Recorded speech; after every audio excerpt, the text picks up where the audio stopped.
মার্কিন প্রতিষ্ঠান বোয়িং থেকে 14টি উড়োজাহাজ কিনতে যাচ্ছে সরকার।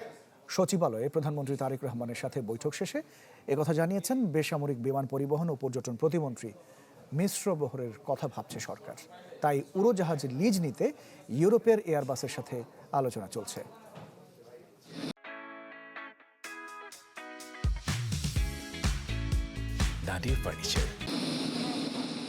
দেশের এভিয়েশন সেক্টরে অন্যতম আলোচিত বিষয় রাষ্ট্রীয় পতাকাবাহী প্রতিষ্ঠান বিমানের বহর সম্প্রসারণ।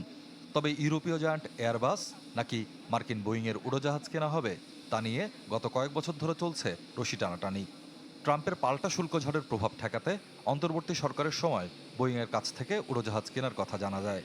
তবে এরপরও এয়ারবাস বিক্রির জন্য ইউরোপের তৎপরতা থেমে থাকেনি। বুধবার জানা গেল মার্কিন প্রতিষ্ঠান বোয়িং থেকে 14টি উড়োজাহাজ কেনা হবে, পাশাপাশি লিজ নিতে ইউরোপের এয়ারবাসের সাথে চলছে আলোচনা। সচিবালয়ে প্রধানমন্ত্রী তারেক রহমানের সাথে বৈঠক শেষে বেসামরিক বিমান পরিবহন ও পর্যটন প্রতিমন্ত্রী জানান, বিমানের মিশ্র বহর তৈরির দিকে এগোচ্ছে সরকার। আমরা আশা করছি বিমান বহরে যুক্ত হবে অনেকগুলি নতুন বিমান এবং আমরা লিজ নেওয়ার চেষ্টা করতেছি। সে বিষয়েও আমরা মাননীয় প্রধানমন্ত্রীর নির্দেশনা নিয়েছি কীভাবে লিজ করব এবং আমাদের কিছু বিমান কিনতে হবে। সেই কেনার চুক্তিটাও গত সরকার ড্রাফট করে দিয়েছিল, সেটা আমাদের 30শে এপ্রিলের মধ্যে সিদ্ধান্ত গ্রহণ করতে হবে।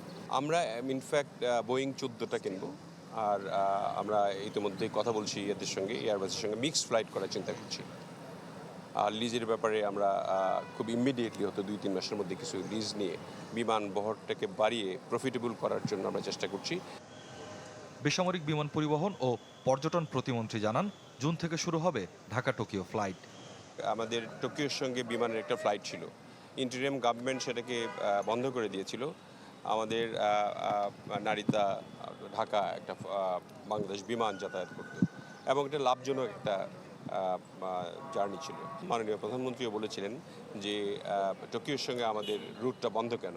তো আমরা পর্যালোচনা করে দেখলাম যে বন্ধ অন্য কারণে করা হয়েছিল, সেটা নাই বর্ণনা করলাম। আমরা আজকে থেকে সিদ্ধান্ত গ্রহণ করেছি যে জুন মাস থেকেই আমাদের ফ্লাইটটা চালু হচ্ছে। এছাড়া 30 মে থেকে ফিরতি হজ ফ্লাইট শুরু হবে বলেও জানান প্রতিমন্ত্রী।